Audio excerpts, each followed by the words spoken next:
E nesta noite eu quero te pedir, abra comigo a sua Bíblia no Evangelho de João, no capítulo 8. Evangelho de João, no capítulo 8. Salve, tem algumas pessoas que chegaram depois que eu já cumprimentei, mas seja bem-vindo, seja bem-vindo. A Luzia, seja bem-vindo, né? Achou que eu não ia falar seu nome, né, irmã? Achou a cabeça assim?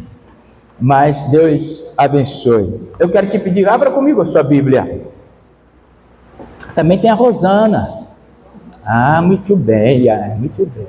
A Luzia veio hoje e trouxe a Rosana e a Rebeca. Muito bem, parabéns. Vocês são uma bênção, a família é uma bênção. Por isso, abra comigo o livro de João, capítulo 8. Vamos ler os 11 primeiros versículos. Diz assim a palavra do Eterno Senhor: Jesus voltou ao Monte das Oliveiras, mas na manhã seguinte, bem cedo, estava outra vez no templo. Logo se reuniu uma multidão, e ele se sentou e ensinou. Então os mestres da lei e os fariseus lhe trouxeram uma mulher pega em adultério e colocaram diante da multidão. Mestre, esta mulher foi pega no ato de adultério. Disseram eles a Jesus: a lei de Moisés ordena que ela seja apedrejada. O Senhor o que diz? Procuraram apanhá-lo numa armadilha, ao fazê-lo dizer algo que pudesse usar contra ele. Jesus, porém, apenas se inclinou e começou a escrever com o dedo na terra. Eles continuaram a exigir uma resposta, de modo que ele levantou e disse: aquele de vocês que nunca pecou, atire a primeira pedra. Então inclinou-se novamente e voltou a escrever na terra. Quando ouviram isso, foram saindo de um de cada vez, começando pelos mais velhos, até que só restaram Jesus e a mulher no meio da multidão. Então Jesus se levantou de novo e disse à mulher: onde estão os teus acusadores? Nenhum deles a condenou? Não, Senhor, respondeu ela. E Jesus disse: eu também não a condeno. Vá e não peque mais. Senhor, obrigado pela tua palavra, que, ó Deus, nos revela o quão o teu amor é grande e incondicional para conosco. Nós queremos te louvar, Senhor, porquanto o Senhor é a solução. Jesus Cristo é a única solução para nós, para os nossos pecados, para as nossas falhas. Senhor, muito obrigado pelo teu amor, teu cuidado, a tua paz e o descanso. Continue conosco, ensina-nos a tua palavra, ilumina-nos a compreensão da mente e do coração nesta noite. Oramos em nome de Jesus, amém. Fantástico, irmãos, fantástico o texto que nós acabamos de ler. Um episódio, um acontecimento que marcou a vida de uma mulher e apresentou o verdadeiro amor, marcou a vida de uma multidão, provando para elas quem era Jesus, e marcou a vida dos líderes religiosos, falando para eles o que é a verdadeira religião, ou na verdade, o cristianismo. Quando o assunto é pecado do ser humano, e a resposta e a consequência deles, a atenção de Jesus aqui nesse texto é encantadora. Sabe que a resposta e a proposta de Jesus para o dilema que nós acabamos de ver aqui é algo que ultrapassa o nosso limite de compreensão, apesar, ou na verdade, a despeito de tudo aquilo que ele já houver ensinado sobre o pecado e sobre o povo. É uma proposta que choca a consciência dos mais religiosos, abala, de certa forma, o alicerce de todo ser humano. Compreender como Jesus lida com o pecado do homem é algo incompreensível para aqueles que se movimentam unicamente pela razão. Até porque que deixa o homem nesta nostalgia e incompreensão, é porque Jesus não é uma construção do homem. Escreva isso no seu coração. Jesus não é uma construção do homem. Consequentemente, o homem não pode ditar as regras para ele. Não é do jeito nosso quando o assunto se trata do céu. Jesus é a ideia de Deus para lidar com o pecado do homem. Você já me ouve costumeiramente usando esta frase. A redenção é a ideia de Deus, não tem nada a ver conosco, não partiu de nós. Por isso que Jesus, diante de tensão, diante de uma avalanche de estímulo estressante provocado por aqueles líderes religiosos da sua época, Jesus, ele mostra generosidade, ele mostra resiliência, ele mostra-se habilidoso em palavra até quando a sua resposta é silêncio. Jesus é perfeito, Jesus é tremendo, e o foco de Jesus, meu irmão, era cumprir a missão que o fez tornar-se homem. Todo o ministério dele foi exatamente com foco nesta missão. Ele teve uma missão, a se tornar homem, e ele não fugiu dela um segundo. Porque Jesus, meus irmãos, como Paulo diz em 2 Coríntios 8:9, Jesus era rico, Jesus não tinha pecado, não havia necessidade de vir e ser vilipendiado como foi, mas ele, todo rico que era, se fez pobre, para que eu e você pudéssemos possuir algo, a esperança e a salvação.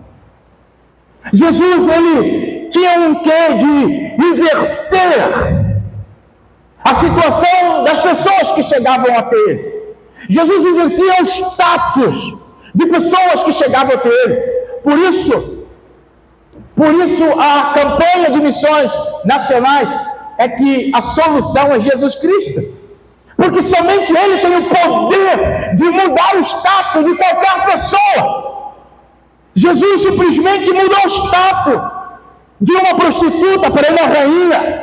Jesus muda status de um mendigo para um príncipe. Jesus muda status de um perdido para pecador, para um reinante da glória de Deus. Jesus muda status, ele quer mudar o nosso status. É fato que Jesus mudava literalmente a história de todos aqueles que intencionalmente iam até ele. Eu me lembro que certa vez, quando Jesus estava entrando ou saindo, dependendo do evangelista, saindo ou entrando para Jericó, havia um cego que gritava a ele: filho de Davi, tem compaixão de mim. Jesus, ele era compassivo a ponto de não permitir que quem o reconhecesse como Messias, vindo do Senhor, encontrasse com ele e fosse embora do mesmo jeito. Ele mudava status. Ele pegou aquele miserável pobre, aquele miserável homem,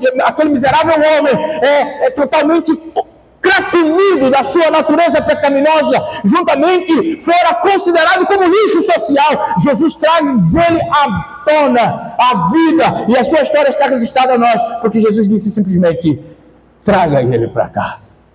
Irmãos, quando nós chegamos até Jesus, o desejo dele é nos trazer para mais perto, mudar a nossa história e nos fazer simplesmente aquilo que Deus, desde o início, planejou para nós. Por isso, a busca por Deus deve ser o compromisso da mente humana, uma busca honesta, intencional. Por que eu preciso buscar a Deus? Porque em Deus está o sentido da vida. Se eu quiser entender a vida, se eu quiser caminhar a uma vida abundante, eu preciso de Deus, eu preciso de Jesus. É por isso que Paulo ele escreve em Romanos 4:17: Deus traz os mortos de volta à vida e cria coisas novas do nada. Ou seja, Deus é aquele que transforma realidades para a glória do seu nome. Irmão, se a sua vida está do jeito que está, e você se sente pequeno, você se sente insatisfeito, irmão, volta para Jesus, corre para Jesus, porque Ele transforma a sua existência, Ele dá sentido à sua vida, Ele renova as suas forças, Ele coloca esperança no seu coração. Jesus é a nossa razão de viver. Se nós entendermos isso, nós vamos viver de forma abundante. Essa é a forma que Deus lida com a nossa história. Faz tudo do nada. Faz tudo do nada.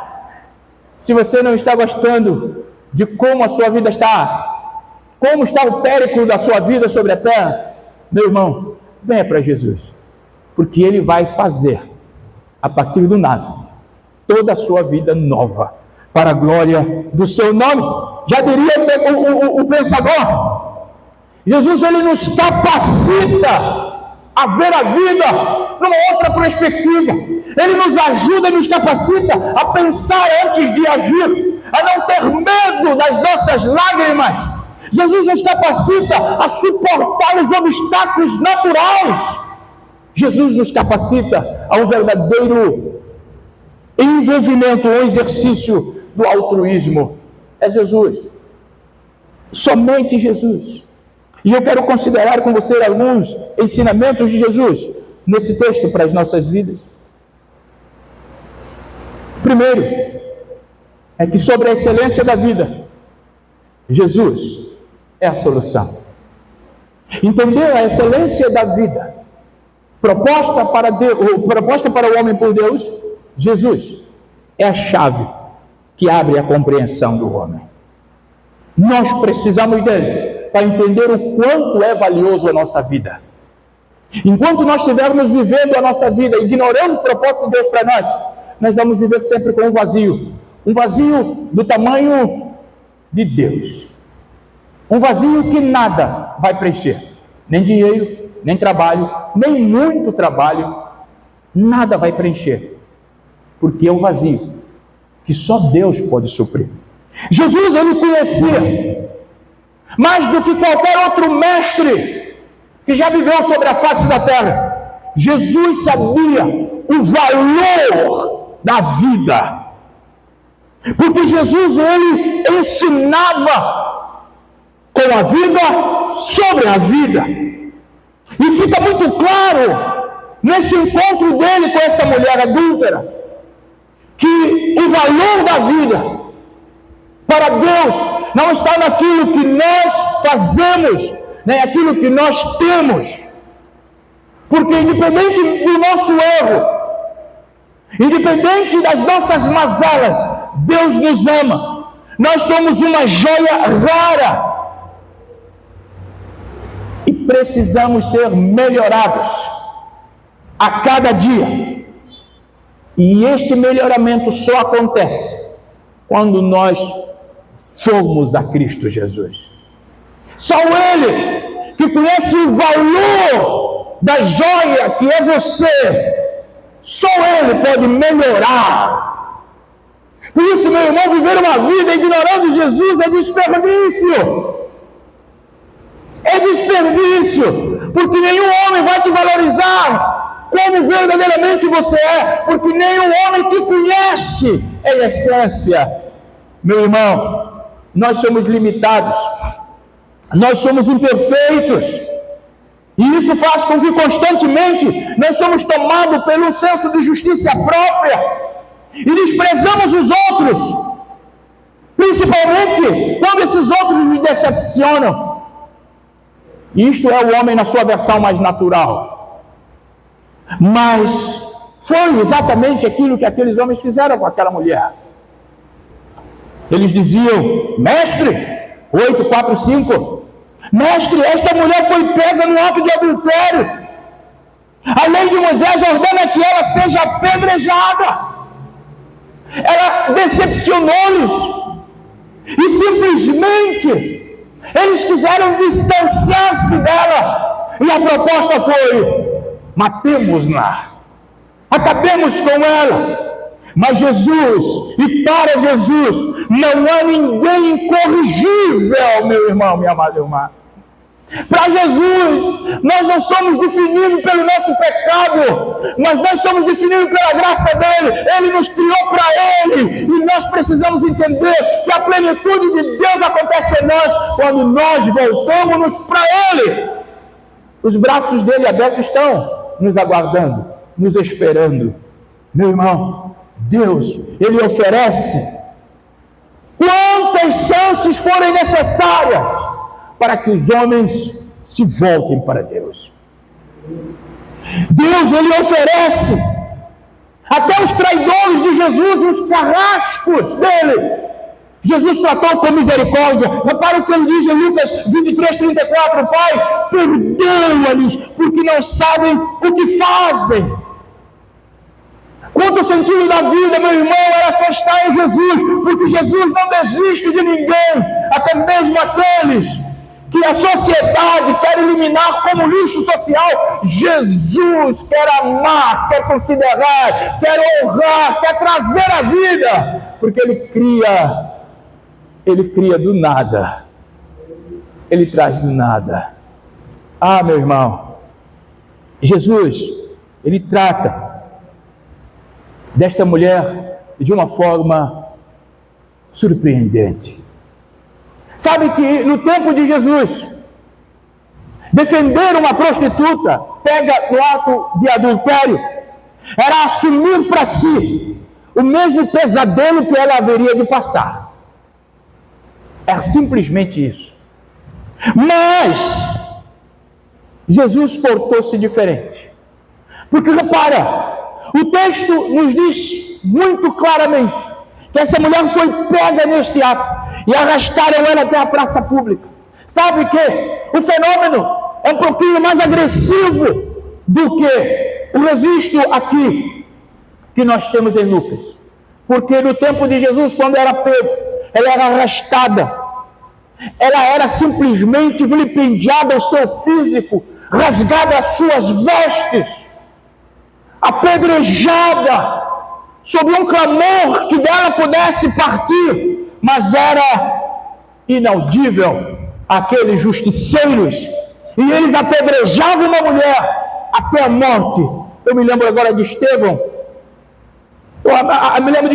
que por testemunhar do Senhor foi apedrejado até a morte. Eu me lembro agora de um pequeno menino em Mauritânia, que por reconhecer Jesus como Salvador da sua vida, foi apedrejado pelo seu pai e os amigos dele até a morte. Mas o menino, enquanto moria, ele dizia simplesmente: Jesus te ama, Jesus ama esta nação. Meu irmão, Jesus sempre se coloca em nosso favor quando o desejo do nosso coração é agradá-lo em espírito e em verdade. E sabe o que era mais triste? É que a multidão, a sociedade, diante deste vitupério, aplaudiam enquanto os justiceiros apedrejavam a mulher que era pega em adultério. Jesus, ele surpreendeu todo mundo. Ele sabia como era a tradição, porque ele era Deus.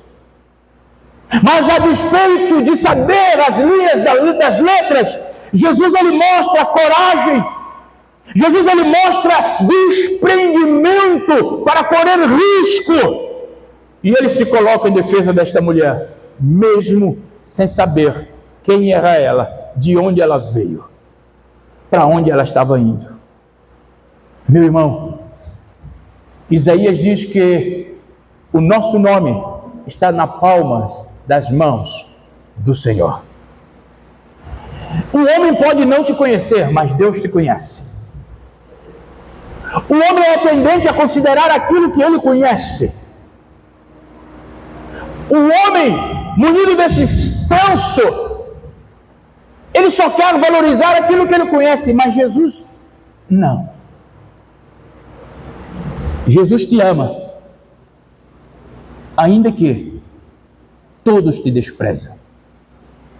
Jesus te acolhe, ainda que no decurso do caminho que fizeram contigo, o final seja apedrejamento. Ele continua querendo ser o seu Senhor. João continua dizendo, 8, a partir do 6.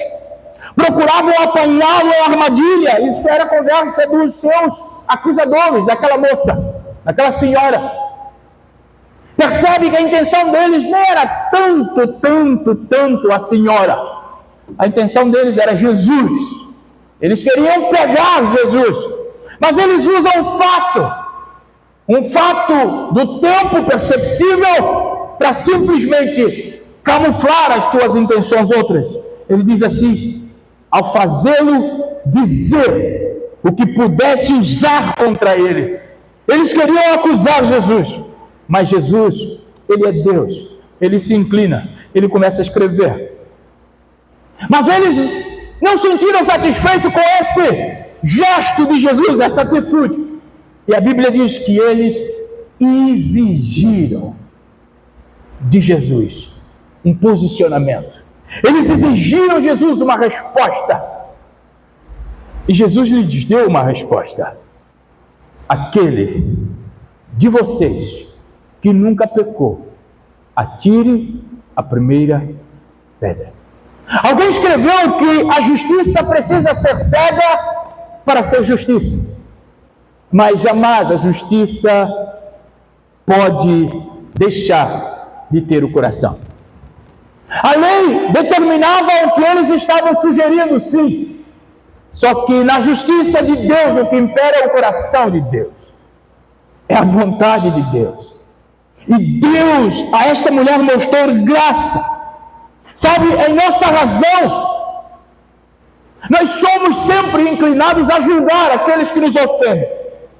Contudo, esquecemos de considerar o motivo pela ação das pessoas.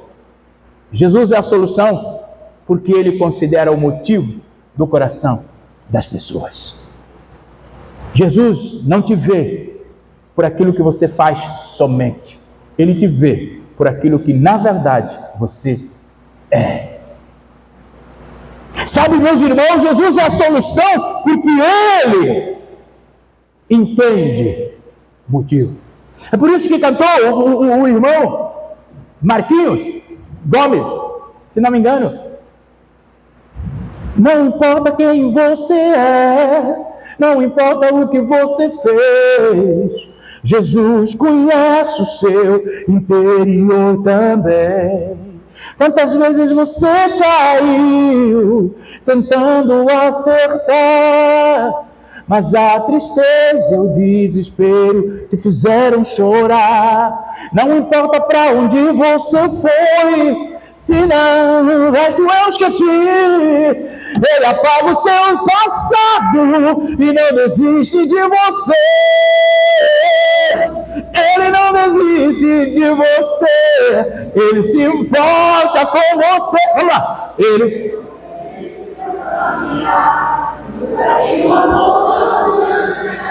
Muito bem, vocês só atrasaram um pouquinho no compasso, mas está bem. É lindo, lindo, isso é exponencial. Repara aqui, meu irmão, Jesus compreende. Ele nos trata com seu coração. Jesus demonstrou amor e a capacidade de compreender aquela mulher. Meu irmão, a sensibilidade no lidar com as nossas limitações, com as nossas dores, com os nossos sentimentos ocultos, fazem de Jesus a solução. Ele entende, ele é sensível, por isso, clame ao Senhor. Em sua angústia, em seu desespero, não sai publicando nem publicitando, clame ao Senhor, fale com Deus, ele tem a resposta certa. Diz o salmista no 46 do Salmo, ele é refúgio na hora da angústia. Quanto ao sentido da vida e o valor da vida, só Jesus sabe, só Jesus conhece. E o segredo é, vá até Jesus. Ainda que você seja empurrado pelas circunstâncias, mas vá até Jesus. Segunda lição que nós podemos tirar aqui sobre o perdão e a condenação, a solução é Jesus. Sobre o perdão e a condenação, a solução é Jesus. Repara que entre os judeus Havia um grupo exclusivo que não suportavam Jesus. Estes chamamos de fariseus, mestres da lei, homens que entendiam, mas que não viviam. E Jesus era aquele que entendia e vivia. Sempre haverá um contraste entre aquele que vive e aquele que só sabe que deve viver. E Jesus estava sendo simplesmente diversas vezes afrontado por aqueles homens. Eles ignoravam Jesus simplesmente, porque Jesus ensinava sobre a tolerância, Jesus ensinava sobre o comportamento afetivo, e eles, meu irmão, queriam desmoralizar Jesus. Nesse contexto, eles preparavam uma armadilha para Jesus. 8:6 de João. Eles preparavam uma armadilha para Jesus. Jesus ensinando a grande multidão. 8:2. Jesus estava ensinando a grande multidão, quando de repente parou o ensino.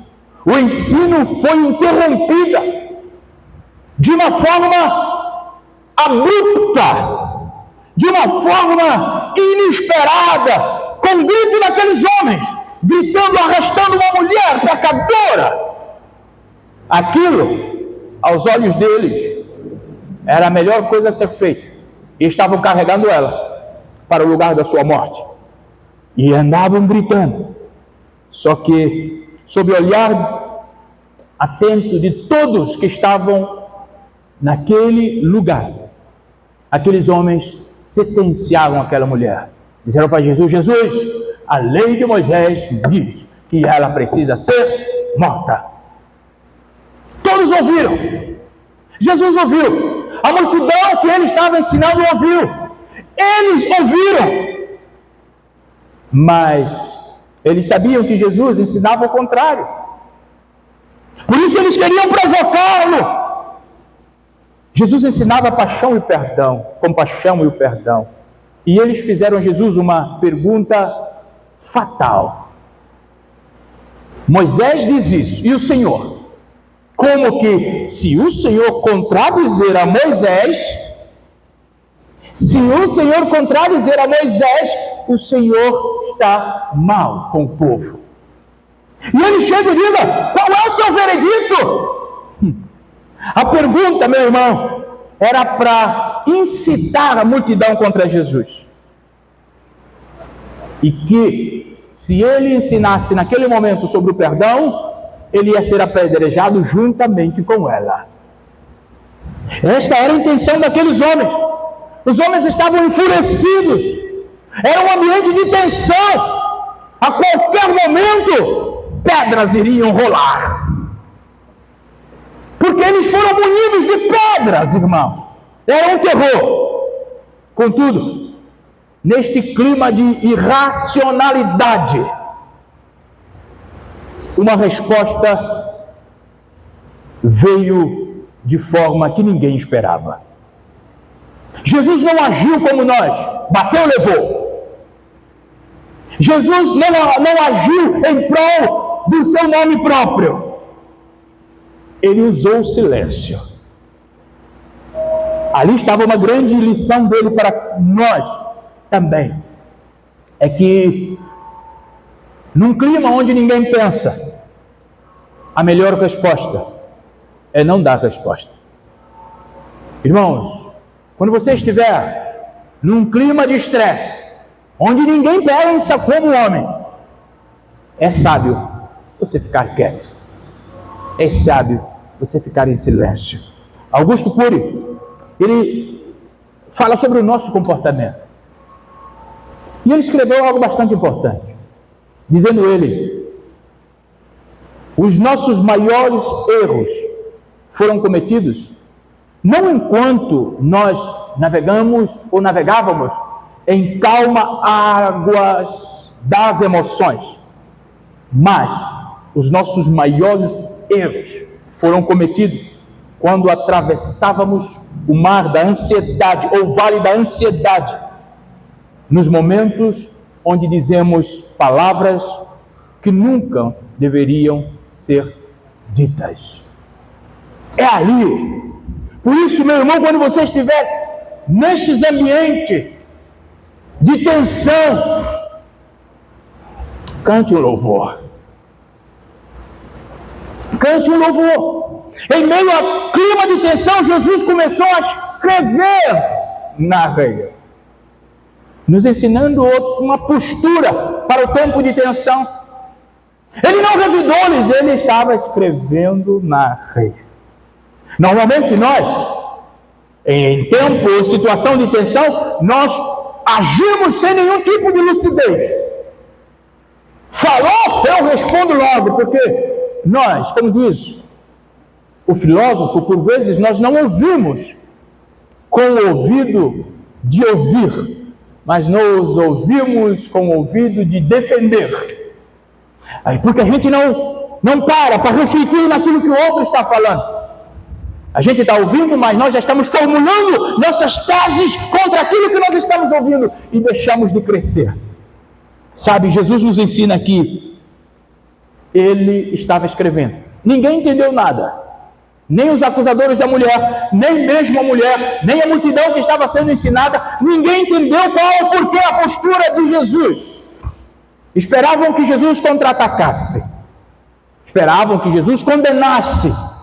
Jesus ensinou simplesmente que no lugar de tensão, nós podemos descansar também, confiando nele. Capítulo 8, versículo 7 e 8 de João, ele vai dizer aqui que os homens insistiram com Jesus, exigiram dele uma resposta. Jesus só levantou para dizer: atirem pedras. Você repara algo bastante importante, meus amados irmãos. Ninguém sabia o que Jesus estava escrevendo. E se alguém te disser alguma vez que o que Jesus estava escrevendo naquele momento, pode considerar anátema, porque ninguém sabe o que Jesus estava escrevendo. Eu consigo imaginar que o que Jesus estava escrevendo tinha a ver com a atitude daqueles homens. Jesus estava escrevendo, acredito eu, algo que fosse como um retrato da nossa incapacidade de ver os outros apesar dos seus erros. Jesus estava escrevendo. É bem provável que ele estava escrevendo para incentivá-los a perdoar. Talvez Jesus estava dizendo que o perdão é um atributo de pessoas fortes. E, consequentemente, a condenação é atributo das pessoas fracas. Talvez seja isso que ele estivesse escrevendo. Mas ele estava escrevendo.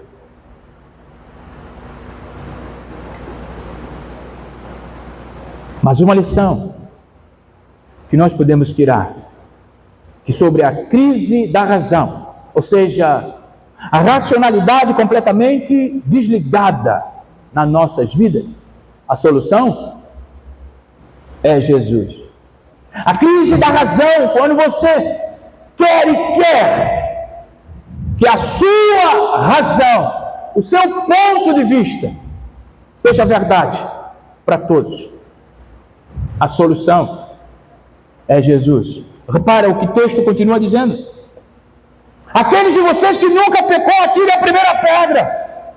Jesus inclinou, voltou a escrever. Eles foram saindo cada um, do mais velho até mais moço. Jesus, só restou Jesus e a mulher e a multidão. Isto é lindo. Meu irmão, a atitude de Jesus desarmou os acusadores daquela mulher.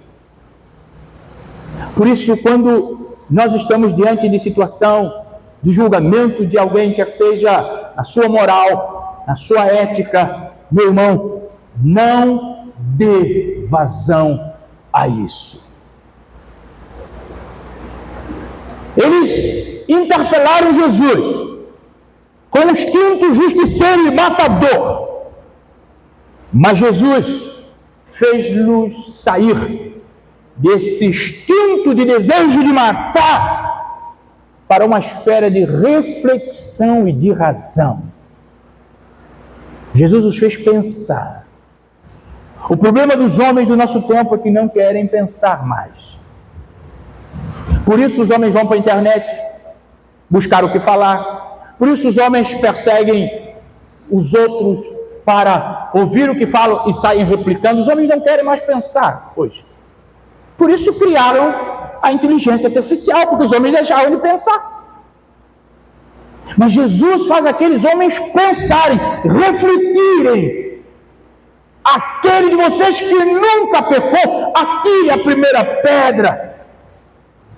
Esse foi um golpe de Jesus fatal para eles. Um golpe que libertaria eles do cárcere da autojustiça. Eles foram conduzidos à lucidez. Jesus provoca neles uma lucidez tanto para mudar o foco da acusação para a reflexão. Eles não contavam com essa. Eles ficaram pasmos, sem palavras. Ficaram sem palavras. Olha o que o texto diz, 8:9. Quando ouviram isso, foram saindo um de cada vez, começando pelos mais velhos. Meu irmão, repara uma coisa muito importante aqui. Jesus não os proibiu de atirar pedra. Jesus os autorizou a tirar pedra, aquela mulher. A única coisa que Jesus fez é que ele mudou a base de julgamento. Eles queriam julgar aquela mulher a partir da lei que eles não viviam. Jesus falou simplesmente: querem julgar? Pode julgar, mas agora a partir de vocês. Do que vocês vivem? Atire a pedra. Por vezes a gente acha que Jesus falou: não atire pedra. Não, Jesus não proibiu que atirasse a pedra. Só que a base de julgamento para atirar pedra, ele trocou. E quando ele trocou a base, a pedra ficou pesada demais. A pedra que já estava pronta ficou pesada demais. Tanto que eles não conseguiram suportar o peso dela. Eles deixaram-a cair. E foram embora. Um por vez.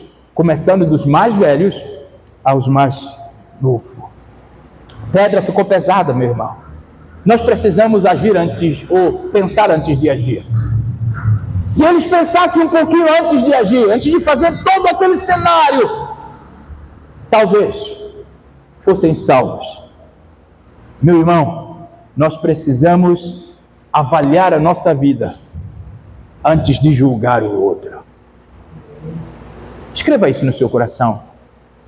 Avalie a sua vida antes de julgar o outro. Em qualquer área.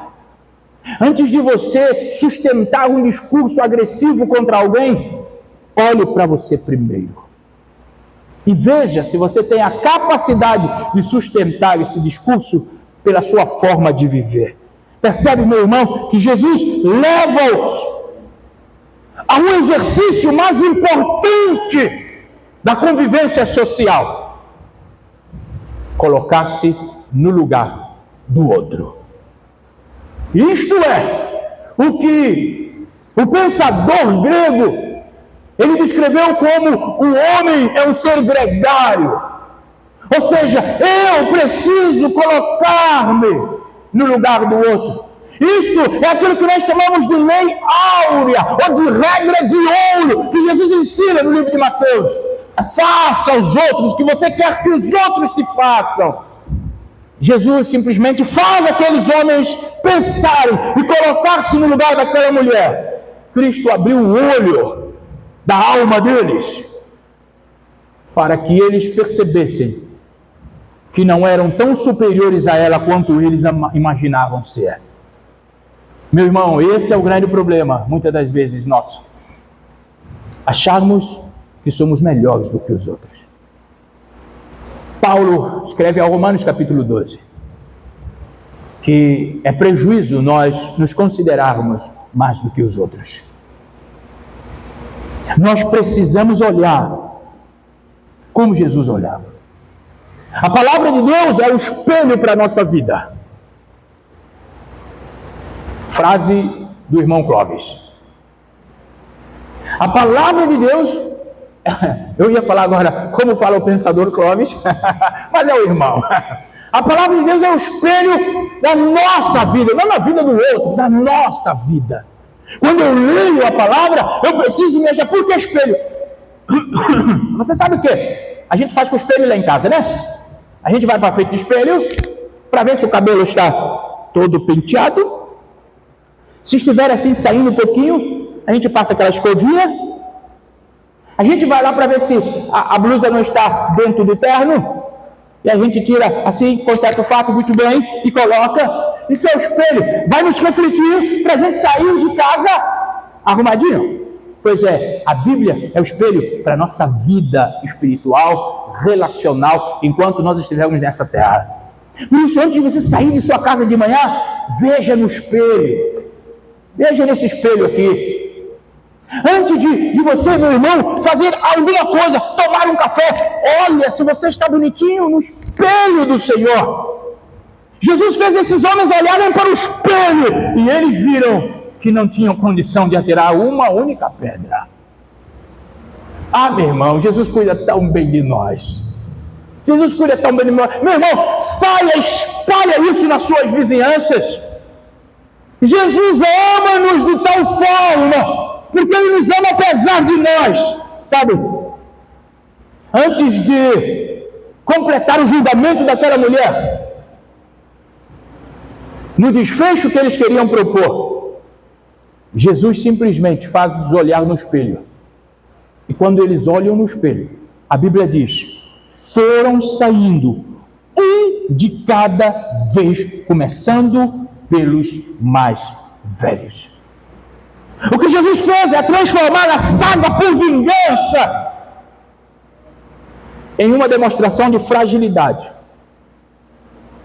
Eles estavam tanto querendo vingança quando eles mesmos não estavam à altura da vingança.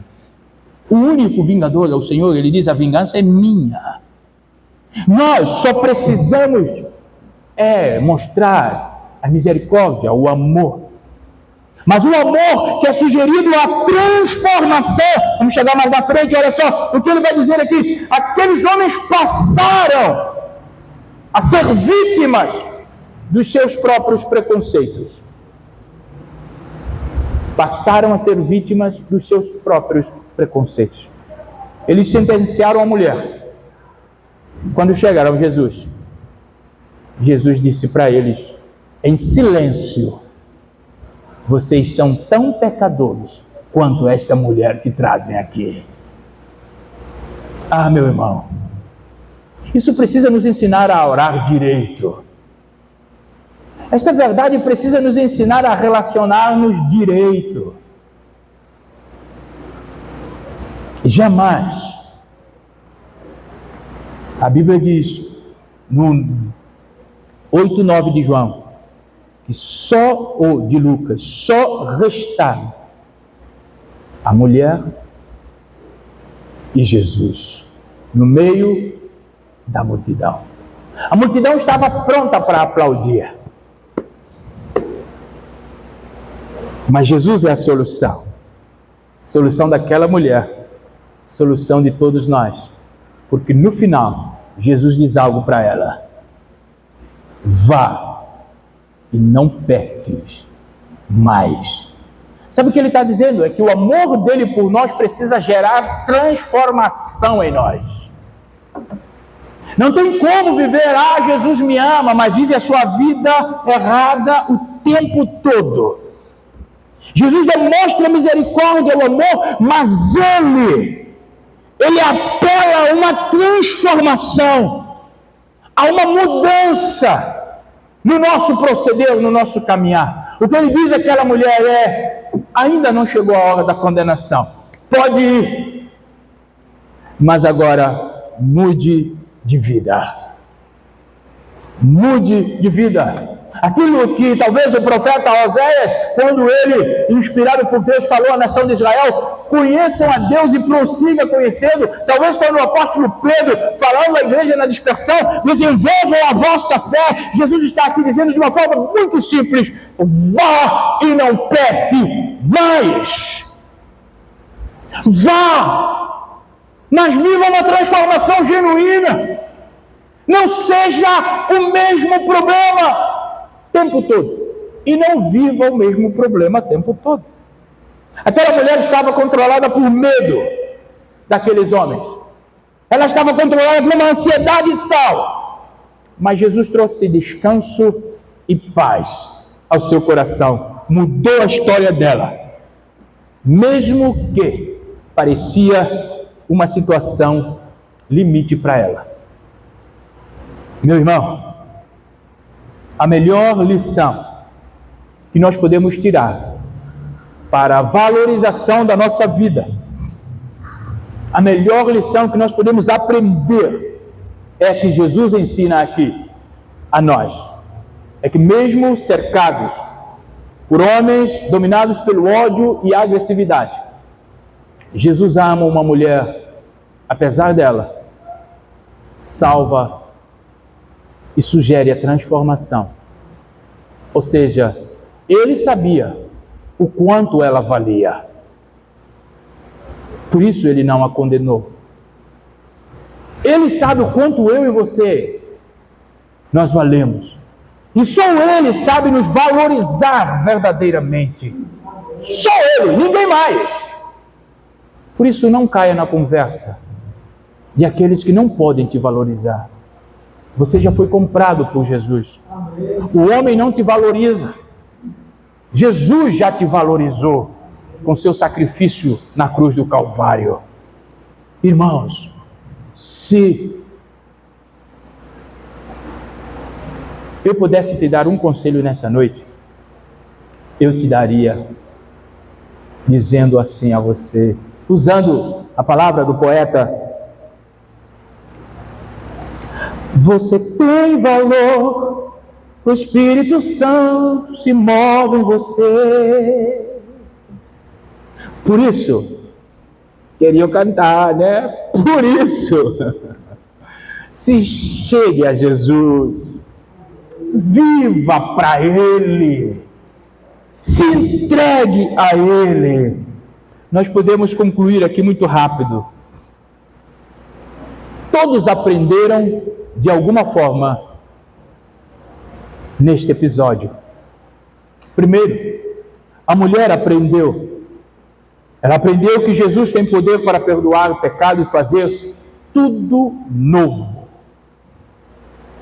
Jesus disse para ela: vai, está nova, agora não peca mais. Ele fez novo. Aquilo que os homens viam como um lixo social, Jesus fez novo e disse para ela: vai, porque Jesus não despede ninguém da forma que veio a Ele. Se Ele disse ela vai, é porque a obra fora completa, feita na vida dela. Só que Ele disse para ela: não peques mais. Ela aprendeu isso. Segundo, os fariseus também aprenderam. Eles aprenderam que a falta da compreensão e a crítica impensada são alicerces fáceis ou frágeis para nós sustentarmos a nossa fé. Jesus disse para eles: quem não tem pecado?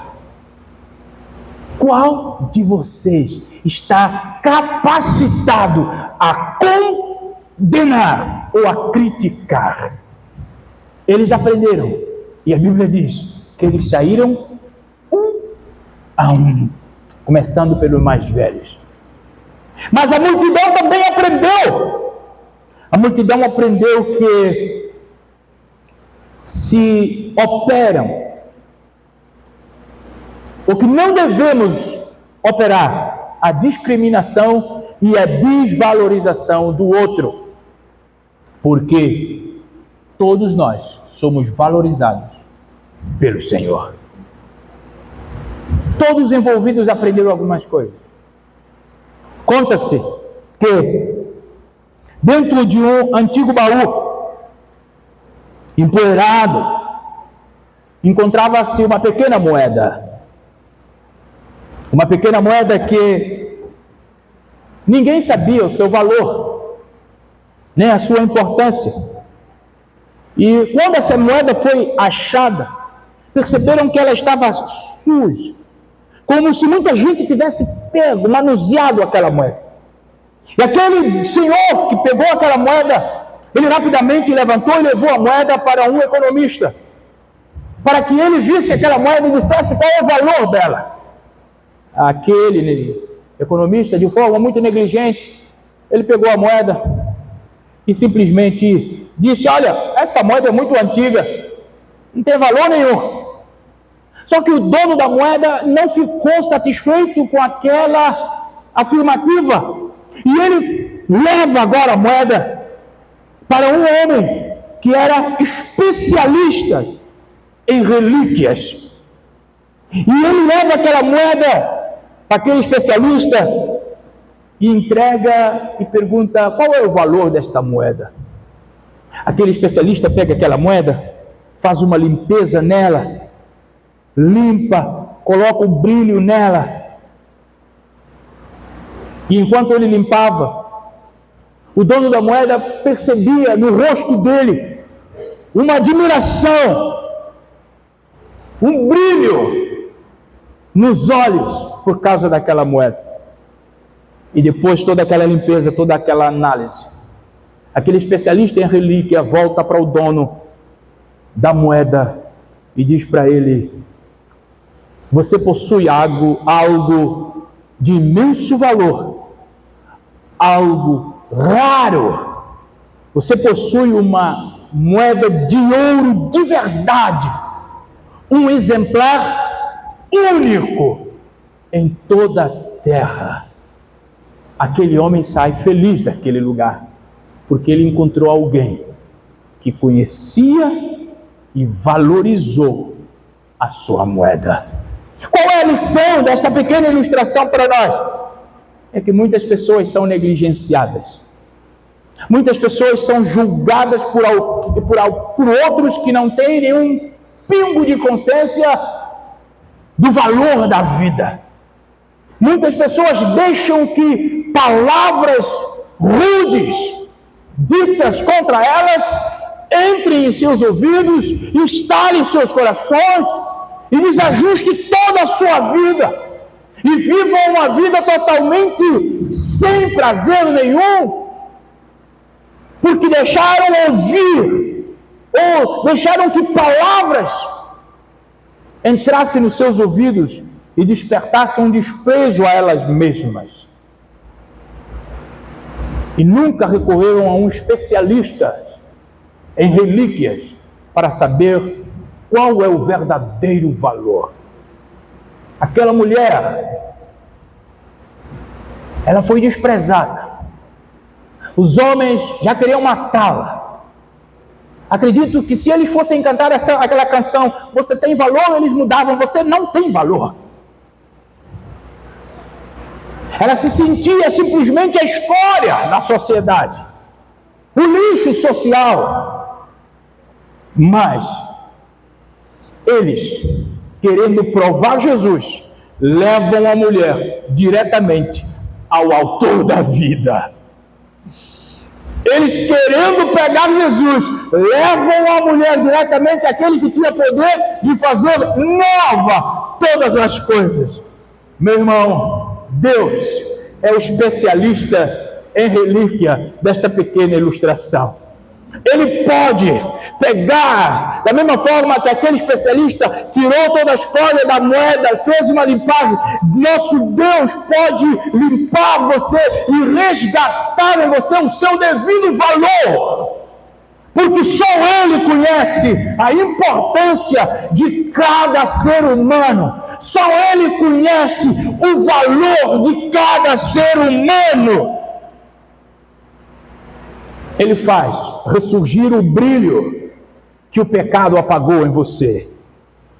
Meu irmão, coloque-se diante do Senhor e deixa Ele, nesta noite, limpar o que você sabe que precisa ser limpo. Deixa Ele trazer brilho, aquilo que você sabe que está apagado em você. Permita que o Senhor resgate o seu devido valor através de Jesus Cristo. Meu irmão, não permita que você saia deste lugar com todas as mazelas que entrou, mas saia nessa noite limpo, porque Jesus te ama, apesar de você, e Ele quer que você viva esse amor perfeito, incomparável. Meu irmão, esse Jesus, Ele está aqui nessa noite. Aquele especialista deu valor àquela moeda. Esse especialista dá valor a estas moedas. Por isso confie nele, entrega seu caminho a Ele, e Ele te conduzirá. Ele te conduzirá. Mesmo sendo quem você é, Ele te ama. E eu quero uma vez mais, nesta noite, te ajudar a pensar,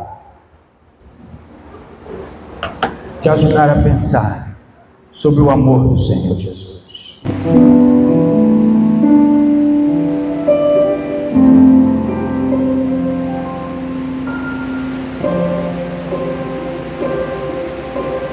Mesmo sendo assim, um pobre pecador, Deus me ama.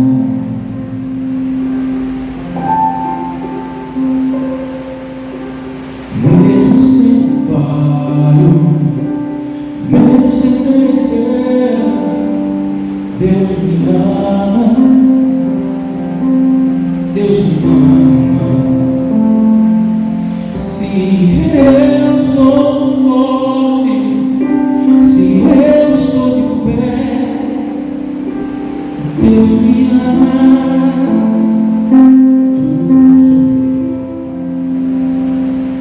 Se eu estou fraco, se eu estou caído, Ele não deixa de me amar.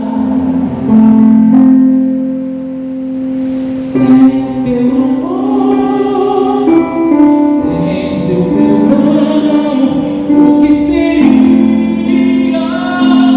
de mim? Deus me ama tanto e entregou seu filho para morrer em meu lugar. Deus me ama e seu amor é tão grande e incondicional.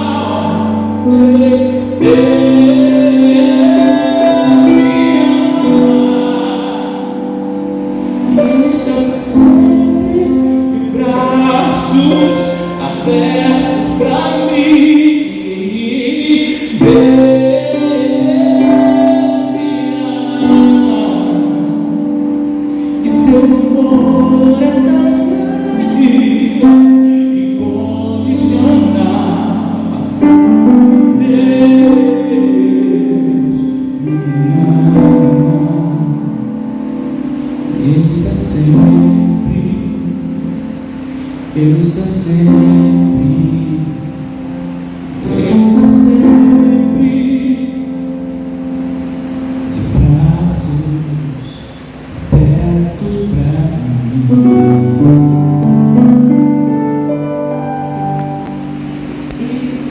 Deus nos ama. E Ele está sempre de braços abertos para nós. Estando você forte, a solução é Jesus. Estando você fraco, a solução é Jesus. Ele te ama tanto, a ponto de entregar o seu Filho Jesus. A solução de Deus para nós. Só nos resta nos entregar a este amor, a este Senhor, que muda status da nossa vida. Basta nós chegarmos para Ele. Tudo aquilo que falam de você, tudo aquilo que dizem acerca de você, se alguma verdade há e que precisa ser mudada, Jesus é a solução. Mas se o que falam de você, que dizem, não há verdade nisso, Jesus continua sendo a solução. Entrega teu caminho ao Senhor, e Ele te conduzirá. Confia sempre nele, e Ele tudo fará. Senhor Deus, eu te agradeço pela tua igreja nesta noite, por aqueles que ouviram a palavra do Senhor, o retrato do cuidado, do amor de Cristo em nós, a solução de Deus. Deus, eu oro para que o Senhor mude o status da tua igreja, mude o status de cada um de nós aqui presentes nesta noite. Faz de novo, do nada, tudo novo para a glória do teu nome. Te agradecemos, Senhor. Glorifica o teu nome na vida de cada um dos meus irmãos aqui. Eu oro em nome de Jesus. Amém. Estamos aqui para servir o Senhor Jesus. Meu desejo é que você tenha uma semana de paz. E a minha oração é que o Senhor guarde a sua casa, a sua família, livre de todo o perigo, de todo o mal.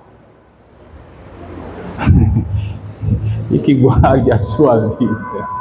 Aqueles que nos visitaram nesta noite, é uma alegria tê-los aqui, viu? Uma alegria mesmo, e que Deus continue guardando a vida de vocês.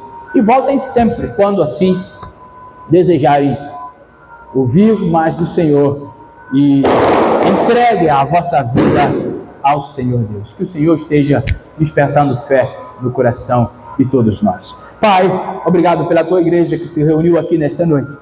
Obrigado, Senhor, por este precioso tempo, ouvindo a tua palavra, louvando o Senhor através de cânticos, de músicas, de oração, de poesias. Deus, nós te agradecemos, porque tudo isso é um benefício que nós recebemos do Senhor. Por isso agradecemos a ti, pelo teu muito amor a nós, apesar de nós. Continue nos direcionando nesse caminho de luz, nesse caminho de paz, esse caminho em que a Bíblia é o nosso espelho, a caminhar todos os dias, procurando sermos melhores para a glória do teu nome. Perdoe os pecados da tua igreja e livra-nos de todo o mal. Guarda-nos nesta semana, prospere a vida do teu povo. Nós oramos e agradecemos por tudo, em nome de Jesus. Que o amor de Deus o Pai, a bendita graça e a maravilhosa graça de Jesus Cristo, seu Filho, a consolação e comunhão do Espírito Santo de Deus esteja no meio desta igreja, de hoje até a volta de Cristo, em nome de Jesus. Amém.